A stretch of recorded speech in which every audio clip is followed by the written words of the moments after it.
Un saludo a todos. El día de hoy vamos a hablar sobre asma alérgica. El asma es una enfermedad heterogénea con inflamación crónica de la vía aérea, que está asociada a una limitación al flujo aéreo variable. La guía GEMA, que es la guía española para el manejo del asma, la define como un síndrome con diversos fenotipos, con clínica similar, pero etiología diferente. También clásicamente se define como una enfermedad inflamatoria crónica de la vía aérea, donde participan células y mediadores de la inflamación con factores genéticos, hiperreactividad bronquial y obstrucción variable al flujo aéreo total o parcialmente reversible por medicación o espontáneamente. En los últimos registros se ha calculado que más de 300 millones de personas padecen asma y que es independiente del grado de desarrollo de ese país.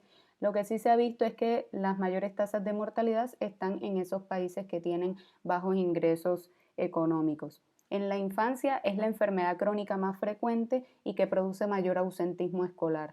Y a nivel global es más frecuente en mujeres, pero en la infancia es más en niños por su anatomía. El principal fenotipo es el atópico. Dentro de los factores de riesgo tenemos los factores del huésped y de los factores ambientales que condicionan la expresión de la enfermedad. Dentro de los factores del huésped tenemos la atopia, que es la susceptibilidad que se tiene a presentar enfermedades alérgicas. Tenemos la genética, que dentro de esto se han asociado varios genes como el 17q21, que influencia el desarrollo del asma en la infancia, y también el 5q, que se ha visto asociado al aumento de producción de IgE, de citoquinas, que son del perfil TH2. La obesidad también es otro factor del huésped, donde se muestra un estado proinflamatorio donde aumentan la leptina y el factor de necrosis tumoral alfa y disminuye la adiponectina. El sexo, como ya habíamos visto, es más frecuente en mujeres, pero en los niños es más frecuente en los varones por el menor calibre de la vía aérea. También dentro de los ambientales tenemos los aeroalergenos, dentro de los que están los ácaros, los pólenes, epitelios de animales, perro, gato, cucaracha y hongos que pueden ser de interior o exterior. Estos van a ser gatillantes de síntomas y de exacerbaciones. Las infecciones, más que todo asociados al virus sincitial respiratorio y al rinovirus, que afectan principalmente a lactantes y a niños. El tabaquismo durante la gestación o el tabaquismo pasivo, lo que va a hacer es que durante la gestación produce metilaciones del ADN, aumentando las vías de diferenciación de los linfocitos hacia TH2. Lo mismo que mayor sensibilización a alergenos, caída de la función pulmonar y asma severa o de difícil control. La polución, que va a generar daño oxidativo, también aumentando las vías de linfocitos hacia TH2 y TH17, que lo hacen más severo. El déficit de vitamina D, que se ha visto una inmunorregulación hacia lo del sistema innato y adaptativo. Y el microbioma, que es un tema que ha tomado mayor fuerza últimamente, que habla sobre las poblaciones microbianas que conviven con el humano y que pueden condicionar la presencia o la aparición de este tipo de enfermedades alérgicas. El asma se clasifica según el endotipo en TH2 alto o eosinofílica y T2 bajo o no T2 o no eosinofílica. Dentro de la eosinofílica tenemos el asma alérgica y el asma no alérgica. Dentro de esta última podemos mencionar a la EREA, que es la enfermedad respiratoria exacerbada por aspirina, y también el asma por ejercicio. Y en la no eosinofílica, según la celularidad, tenemos la neutrofílica, la paucigranulocítica y la mixta. En este caso vamos a hablar de la alérgica. En cuanto a la patogenia, vemos células y moléculas que van a intervenir en el asma. Las que más tienen predominio son los mastocitos, las interleuquinas, los eosinófilos y por supuesto la inmunoglobulina E. De los mastocitos, ellos van a liberar sus mediadores preformados, mediadores de membrana, que son los sintetizados de novo, y los mediadores del núcleo. Los mediadores preformados están la histamina, que genera contracción del músculo liso bronquial, vasodilatación y aumento de la permeabilidad vascular. La quimasa y triptasa, que van a generar daño tisular, síntesis de quininas y del complemento, y los factores quimiotácticos del eosinófilo, que son atrayentes de estos. Los mediadores sintetizados de novo, que son los de membrana, dentro de estos encontramos los leucotrienos y las prostaglandinas. En los leucotrienos están los cisteínil-leucotrienos, que van a potenciar los efectos de la histamina hasta 100 veces más que ella. Estos principalmente el leucotrieno C4 y el leucotrieno D4. Por su parte, el leucotrieno B4 lo que va a generar es quimiotaxis de otras células como neutrófilos, monocitos, eosinófilos. Las prostaglandinas, por su parte, la prostaglandina D2, que es más proinflamatoria. A nivel del núcleo tenemos las interleuquinas 1, que es proinflamatoria, la interleuquina 4, que hace el cambio de clase para la IgE, y la interleuquina 5, que es la mediadora de los eosinófilos. Y por supuesto el TNF-alfa, que actúa como proinflamatorio también. A nivel de interleuquinas ya habíamos mencionado la interleuquina 4, 5 y 13, que son las interleuquinas que tienen preponderancia en el perfil TH2. Estas son sintetizadas por los linfocitos innatos C2 y los linfocitos TH2, y la interleuquina 4 y la 13 van a actuar sobre el mismo receptor, que es el receptor de interleuquina 4. La interleuquina 13 va a actuar sobre la parte del músculo y glándulas, generando hiperplasia glandular, hipersecreción de las células caliciformes y obviamente la contracción del músculo liso bronquial. La interleuquina 4 ya lo habíamos mencionado, hace el class switching de las inmunoglobulinas generando la inmunoglobulina E. Y por su parte la interleuquina 5 genera la diferenciación y maduración de los eosinófilos en la médula ósea y la movilización y supervivencia de estos. Por su parte, los eosinófilos ya sabemos que son granulocitos diferenciados que tienen núcleo bilobulado con gránulos acidófilos. Estos se desarrollan también en la médula ósea estimulados por interleuquina 3, interleuquina 5 y el factor estimulante de colonias de granulocitos y macrófagos. Y es reclutado, como ya habíamos visto, por la interleuquina 5. Estos gránulos pueden ser primarios o secundarios. Los primarios, que son los cristales de Charcot-Leyden, pero que no son específicos de esta enfermedad porque se ven en otras patologías. Y están los gránulos secundarios, donde está la proteína básica mayor, que es la que está ubicada en el núcleo, y el resto está ubicada en la matriz, que son la proteína catiónica del eosinófilo, la peroxidasa del eosinófilo y la neurotoxina derivada del eosinófilo. Por su parte, la inmunoglobulina E es sintetizada por las células plasmáticas productoras de inmunoglobulina, que luego del class switching van a diferenciarse en inmunoglobulina E. Actúan mediante receptores de alta afinidad que están en los mastocitos basófilos y receptores de baja afinidad que están en el resto de las células presentadoras de antígeno. Al unirse a su receptor van a estimular entonces la degranulación del mastocito basófilo y generando las manifestaciones clínicas propias de esto. Entonces ya entrando en lo que es el asma alérgica es de predominio de inicio temprano, es gatillada por aeroalergeno, está asociada a desórdenes atópicos como la rinitis alérgica y responde bien a la terapia con glucocorticoides. Esta va a tener una inflamación, como ya vimos, de tipo T2, donde va a predominar la interleuquina 4, la 5, la 13, la inmunoglobulina E, que va a generar la degranulación de los mastocitos al unirse a sus receptores, y la eosinofilia. Esto va a generar entonces la broncoconstricción, la hipersecreción de moco, edema de la vía aérea y los cambios de la remodelación. Esto genera finalmente las manifestaciones clínicas con que nos puede llegar un paciente. En cuanto a la fisiopatología, podemos ver cuando el organismo está expuesto a algún alergeno, este va a ser presentado por la célula presentadora de antígenos al linfocito T, que por medio del influjo de citoquinas como la interleuquina 4, 5 y 13 que habíamos comentado anteriormente, este se va a diferenciar en linfocito TH2, generando entonces ciertos efectos como, por ejemplo, la migración y supervivencia de los eosinófilos y el cambio de isotipo hacia la inmunoglobulina E por parte de las células plasmáticas productoras de anticuerpos. Esta inmunoglobulina E se va a unir entonces a sus receptores que están en los mastocitos y ante una reexposición con ese alergeno se van a degranular y a liberar esos mediadores inflamatorios que son los que van a generar las manifestaciones clínicas.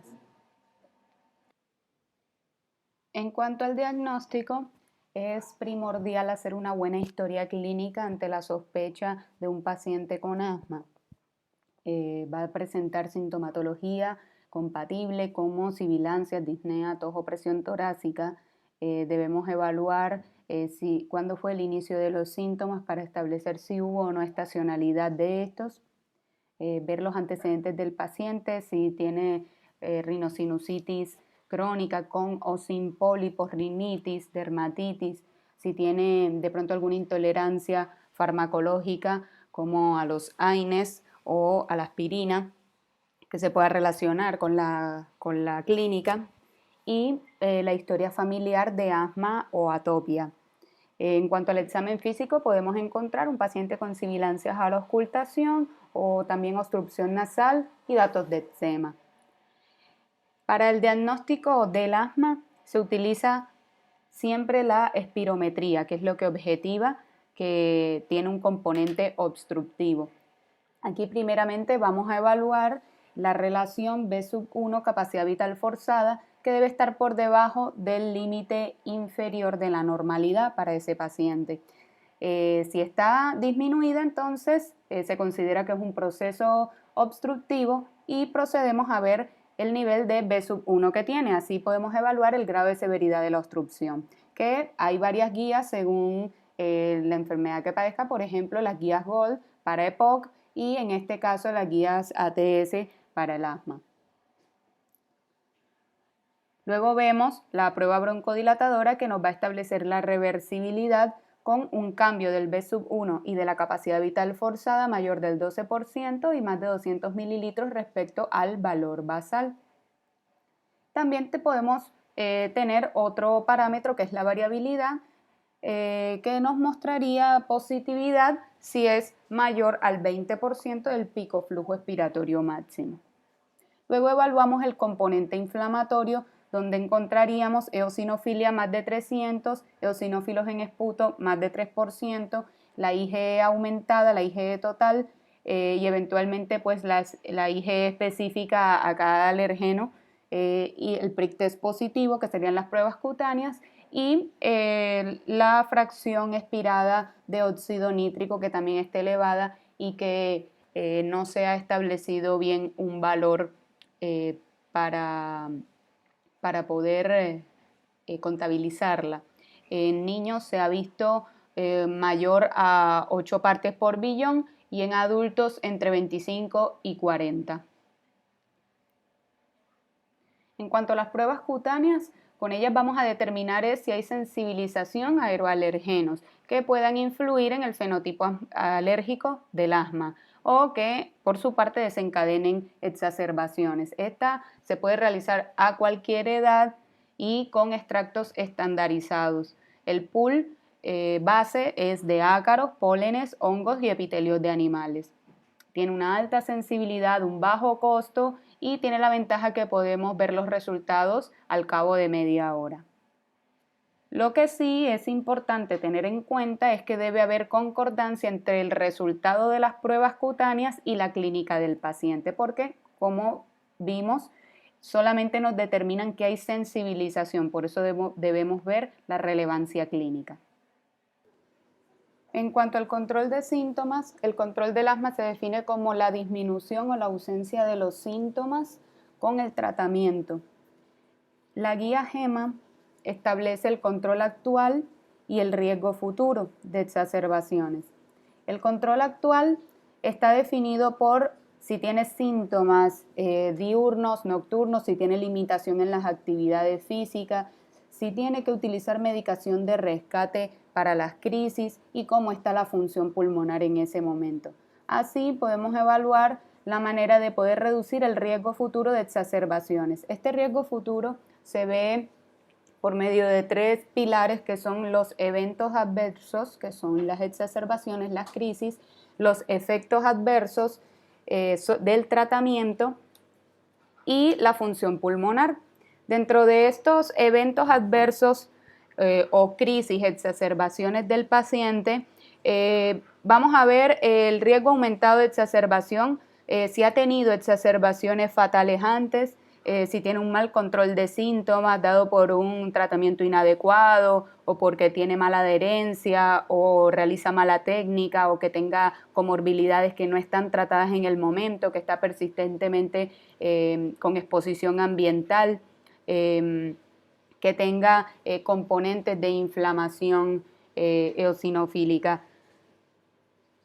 Después, por su parte, están los efectos adversos del tratamiento que se dan por el uso frecuente de las medicaciones de rescate como el salbutamol o por las dosis altas del corticoide inhalado según el escalón en el que se encuentre de tratamiento y el uso frecuente de corticoides sistémicos. Esto va a disminuir la broncoprotección de estos fármacos que está dada por la disminución de la permeabilidad vascular, la disminución de la degranulación mastocitaria y el aumento del clearance mucociliar.